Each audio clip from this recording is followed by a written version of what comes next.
A lot of yards and a little bit of time here on 3rd and 13. Maxwell under some pressure, and it looks like he's going to go down. The football is out. IUP offensive lineman going to run backward and get it. That is Matt Gavermont on the recovery. Good job by him to pick up where the ball was. I believe we just might. Amendola and Lloyd, both seniors on this Crimson Hawks team. Going to look to make a stop here on 3rd and 5, just inside 10 minutes to go in the first quarter. Becker takes the snap. He's going to look to throw. Throws and in and out of the hands of the Edinboro star wide receiver, Tanaz Gregory. So it's a 3rd down and 2. Man in motion. Maxwell going to hand off to Samir Bullock, who was brought down almost immediately. He did not get to the marker, and it could be an interesting decision as to what the Crimson Hawks will do on 4th down. Maxwell takes another step back behind the running backs, and they are going to they're going to end up punting it. They're going to have Maxwell punt it. Takes an Edinboro bounce, and it's going to go out at about the 15-yard line. You don't see that play call every day. The offense must have seen something they didn't like, and Maxwell decided to kick it. Takes the snap and hands off to Ray Stiggs. Knocked down in the backfield. It's the big man, DeJour Fisher, and I've taken him down, and they will throw a flag on that. But I'm going to say Fisher brought him down a little too hard in the backfield. It's probable. I mean, the referee did blow the whistle, and even though these IUP players are probably getting a little frustrated. Defense number 68. Unnecessary roughness. 15-yard penalty. First down. That just looked like a good football play to me. That looked like he had him and brought him down. The rule at no gain. 3rd down and 10 coming up. They look toward the sideline. We're about to move inside 5 minutes in the first quarter. We're still scoreless here at Miller Stadium, something we haven't been able to say very often with how fast the IUP offense has moved in these games. Again, going with the 3 wide receiver set. Becker going to step back to throw. He's got some time. He looks Gregory's way, and it looks like Tanaz Gregory makes the catch on the sideline. That is what the rule, I believe. And Gregory will make the catch, and it'll be a 1st down for the Fighting Scots. Yeah, I think we may have to see one of the safeties, or maybe even bring over former All-American J.R. Stevens to cover him. You never know what'll happen. 1st down, Becker back to pass again. He is looking again, and that is going to be an interception. He was looking for Gregory once again, but it's, I believe, is that Dre? I believe that is number 18, Harrison Dreyer, the wide receiver. He's listed as a wide receiver, but he has been a utility knife at times for the Crimson Hawks, and he's going to come up with a big interception in the end zone as they were looking for star Tanaz Gregory once again. You've got Gauze and McNeil to the far side, and Dwayne Brown to the near side with, I believe, Samir Bullock in the backfield. Maxwell looking to pass. He's going to roll out to his right, out of the hands of Samir Bullock, and that might be an interception. It looked like it may have hit the ground before it went into his hands. We'll see what the officials call. Bullock.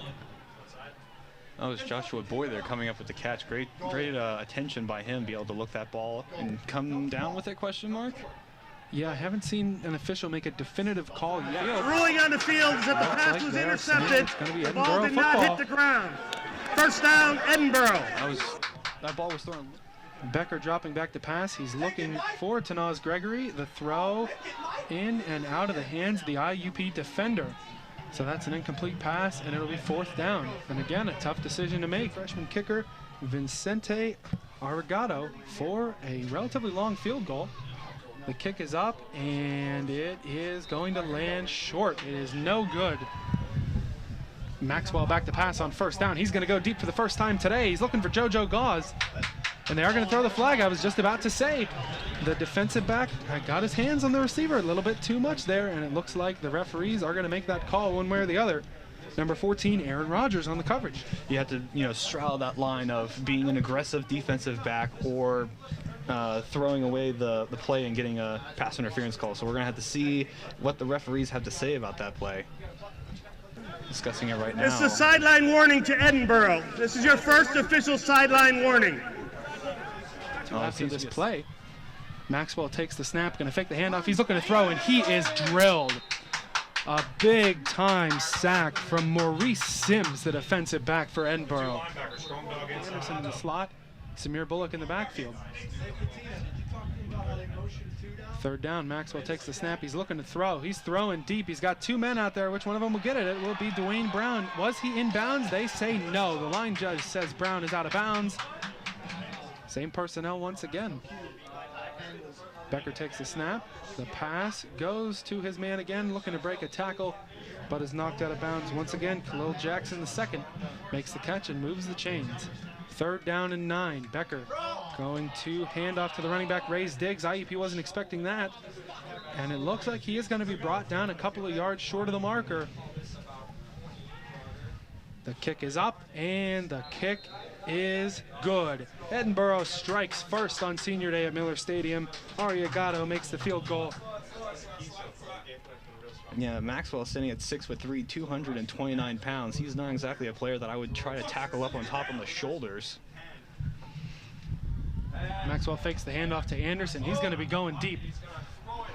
What a catch by Joe Gauze, using his size to get up there and make the catch. The Crimson Hawks going to be inside the 10-yard line after that play. Snap wasn't surprising enough, and here's that play again, Elliot. Look at Maxwell, so poised, dropping that ball right where only his receiver could get it, and Gauze did a great job making a play on it. After a pair of timeouts, we'll see what these teams have cooked up their sleeve. Maxwell going to throw over to Gauze, looking to take advantage of his size again. That does not work. They will throw a flag on the play. Aaron Rodgers with some very interesting coverage. I think I know what that call is going to be. Holding. Defense, number 14. Holding. Half the distance to the goal. Automatic first down. I believe that is half the distance to the goal, so it'll put the Crimson Hawks at the 2-yard line. Jacob Watts in, and Samir Bullock in the backfield. Fakes the handoff to Bullock. He's looking for Gauze again. Gauze tried to make the one-handed catch. It does not work. That was good coverage once again by Aaron Rodgers, who's been on. Fake the handoff to Bullock once again. This time he looks to the other side. Dom McNeil is going to catch the touchdown pass. A nice little route there. There is the cannon fire for the first time on senior day. IUP going to take a 6-3 lead just inside of 7 minutes to go in the first half. Quentin Maxwell to Dom McNeil. Stevens. Becker back to throw. He'll look to the sideline, and it's just over the head of the wide receiver. Looks like a Grant Smith in at tight end, the same 3 wide receivers as usual, with Justice Evans checking in the backfield. Maxwell going to look to pass. Rolls out. He's going to be looking deep, and he's got his man Dwayne Brown. He's headed for the end zone. Can he break the tackle? He cannot. But Dwayne Brown gets the reception, and he's going to be brought down inside the 5-yard line. The Crimson Hawks looking to hit pay dirt very quickly here. To the near side, Maxwell, and Carter to the far side. Ryan Langdon, the main blocker for Dwayne Brown, is going to go up the middle, and he's in for the touchdown. Get ready for that cannon. Dwayne Brown keeps his touchdown streak alive. He's scored in each one of the Crimson Hawks games this season, and he doubles IUP's lead. Stepped in for starter Andrew Tomko a few weeks ago. Becker takes the snap, looking to throw. He had some time. In and out of the hands of the receiver. A lot of Crimson Hawks were around there. I'm sure the interception was on their minds, but it is an incomplete pass intended for Dowdle. First down marker. They have Justice Evans in the slot and Link Anderson in the backfield. Maxwell going to look to pass. He is going downfield. He's looking for JoJo Gauze, who has a step, but the throw leads him out of the sideline. It'll be an incomplete pass. Fourth down coming, and it looks like the punt team will come on for the Crimson Hawks. I think it's been a little bit of both, honestly. Becker's been all right. Delayed handoff to the back. Alvin Lara is going to get the first down and more as he's tripped up at about the 38-yard line. Tilted shade, too. He came close to a touchdown. Anyway, Quentin Maxwell will pass the ball. It looks like he's got McNeil there, and McNeil lost the football. Will it go out of bounds? It will not. I think Edinboro is going to get the ball back. They will. Dom McNeil stripped of the football on a reception. Edinboro is going to get the football back. Turnovers have been the story of this one. 3rd down and 6 for the Fighting Scots. 4 wide receivers for Becker, who's going to throw under a little bit of heat, trying to get away from the pressure. Going to try to scramble for a few yards. He's going to be short of the marker. It'll be a 4th and short. We'll see what he does with the 3rd. The kick is up, and the kick is good. A pair of field goals have kept Edinboro alive in this game. An interception. Watts getting a rare target, bobbled the ball there. I think IUP might be lucky that that was called an incomplete pass as the handoff goes to Malik Anderson on 3rd and long. Anderson rumbling, but is knocked down. It's still about 10 yards to go till the marker. And it'll be a 4th down, and the punt team will come on for the Crimson Hawks. 4 wide receivers on the play. I would probably agree with you. And Becker will step back to pass under a little bit of heat, but gets a good throw off. And the throw was just a little too high for Andre Dowdle. Some solid coverage from who else but Nazir Streeter. Punter waiting for the snap. Here is the kick. Dwayne Brown Going to take a few steps back, and he will grab it on the fly and look to make a return. Coming to the near side, a very, very good block from special teams, going to result in Brown gaining a lot of yards. He's broken a few tackles, looking to juke out the last man. Brown is inside the 10 and is brought down at about the 7-yard line. A stellar punt return from Dwayne Brown is going to put IUP's starting field position inside the 10. The Crimson Hawks will have first and goal when the offense comes out on the field. Take all the energy out of it. You know, it's very hard to get anything going after a while. So I would highly suggest that here's that kick return again, and here comes that block you were talking about right there. Unfortunately, I still couldn't catch the number of the player of who that was, but that was the block that really set that return in motion. Right now, IUP is just looking to get in the end zone. Maxwell looking to throw, and he's got JoJo Gauze for a touchdown. The big size of JoJo Gauze has been the X factor for the Crimson Hawks in the game, and the cannon fires with IUP's third touchdown of the day. But it had to have been something Sarka said after the fact, because he wasn't even involved in the tackle, but he did hang around the official after the play as Becker, and that's another interception from Nazir Streeter. Who else, Elliot? Who else but Nazir Streeter coming away with another big play on senior night? Maxwell still has Evans in the backfield with him on 2nd and 10. Maxwell going to throw now, and he is going to go down very quickly. Looked like Connor Kelly with another sack. For Edinboro. Looking to get back in this game offensively. Once again, 4 wide receivers for Levi Becker. Becker's got a little time to throw. He's hit as he throws. Gets it to the running back, Lara, who will be brought down about 5 yards short of a first.